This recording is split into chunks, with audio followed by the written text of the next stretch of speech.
अब देखें BSc second year botany का थर्ड पेपर। इससे पहले लास्ट वीडियोज़ में हमने vernalization and short day plant, day neutral plants ये बताए थे। अब इस वीडियो में आप पढ़ेंगे सीड डोरमेंसी, बीज सुसुप्तावस्था। क्या मतलब होता है कि बीज या सीड में एक ऐसी समस्या आ जाती है जिससे उसका जर्मिनेशन बंद हो जाता है, कुछ समय के लिए पड़ा रहता है और कुछ समय बाद वो कुछ समय होने के बाद ये डोरमेंसी तोड़ करके ग्रो होने लगता है। तो जो बीच में रह जाता है, पड़ा रहता है, अंकुरित नहीं होता है, उसके बीच का पीरियड कहलाता है डोरमेंसी, बीज की सुसुप्तावस्था। अब देखो, वह स्टेज जिसमें सीड जर्मिनेशन नहीं होता अर्थात अक्रियाशील अवस्था सीड डोरमेंसी कहलाती है। अंग्रेजी में कैसे डिफाइन कर सकते हो? द एम्ब्रियो में enter a state of inactivity called dormancy.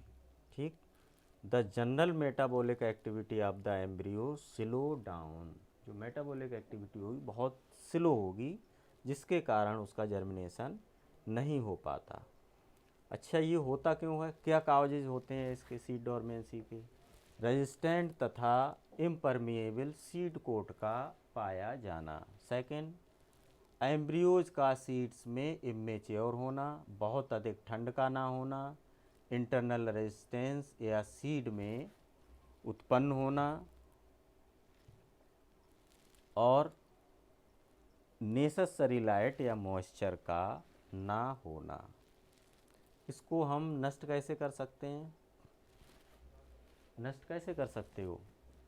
एक तो ऐसे कर सकते हैं, हार्ड सीड कोट को अलग कर दो। दूसरा, टेम्परेचर को अल्टरनेट करके देखो। लाइट ट्रीटमेंट द्वारा देखो, सीड्स को 0 डिग्री सेंटीग्रेड पर ट्रीट करो और केमिकल ट्रीटमेंट द्वारा भी आप सीड डोरमेंसी को तोड़ सकते हैं। इसके बाद आप देखेंगे प्लांट मूवमेंट। ये नेक्स्ट क्वेश्चन है, वैसे हम इसी में बता दे रहे हैं, वो आपसे 60 नोट्स में पूछा जाएगा। सीड डोरमेंसी, डोरमेंसी क्या होती है? ये प्लांट मूवमेंट, पादप गतियाँ, जैसे हम लोग गति करते हैं ऐसे प्लांट्स में भी लोकेशन होता है, मूवमेंट होता है। ठीक। संपूर्ण शरीर स्थानांतरित नहीं होता, ये अपने आर्गन्स या प्रोटोप्लाज्म द्वारा मोशन कर सकते हैं या करते हैं, जो दो प्रकार से होता है। एक तो मूवमेंट ऑफ लोकोमोशन और दूसरा मूवमेंट ऑफ कर्वेचर द्वारा। तो लोकोमोशन से कैसे होगा? देखो,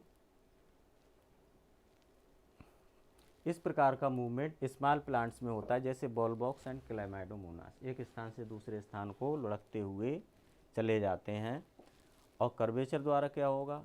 इस प्रकार का मूवमेंट कर्व्स के कारण होता है, जो कि ऑटोमेटिक या टैक्टिक मूवमेंट के द्वारा प्लांट्स मोशन करते हैं। इस ग्रोथ मूवमेंट को निम्न दो भागों में बांटते हैं, एक ट्रॉपिक मूवमेंट और दूसरा नाइस्टिक मूवमेंट। ट्रॉपिक क्या होता है? इस प्रकार का मूवमेंट रूट तथा स्टेम में होता है, जो कि एक्सटर्नल फैक्टर्स द्वारा प्रभावित होता है, जैसे touch, water, light, temperature and chemicals द्वारा उत्पन्न होता है।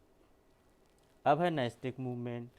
सेकेंड, नेस्टिक मूवमेंट क्या होता है? इसमें डायरेक्शन का कोई प्रतिबंध नहीं होता, ये किसी भी डायरेक्शन में हो सकता है। इसमें लीव्स तथा पेटल्स मूवमेंट करते हैं, जो निम्न प्रकार से होता है।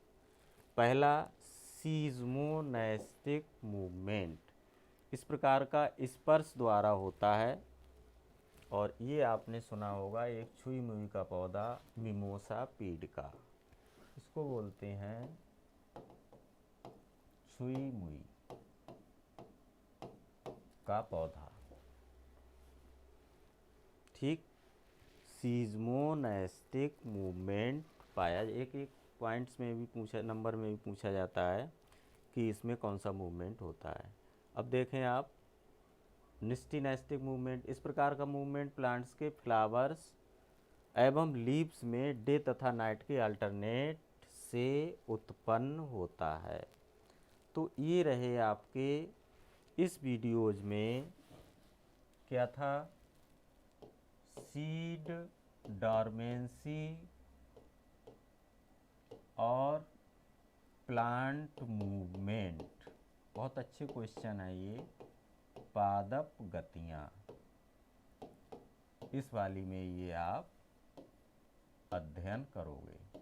इसको आप डिस्क्रिप्शन लिंक पर जाकर नोट कर सकते हैं या PDF द्वारा निकाल सकते हैं। बहुत अच्छा क्वेश्चन है, पूछा जाता है, इसका आप अध्ययन करें।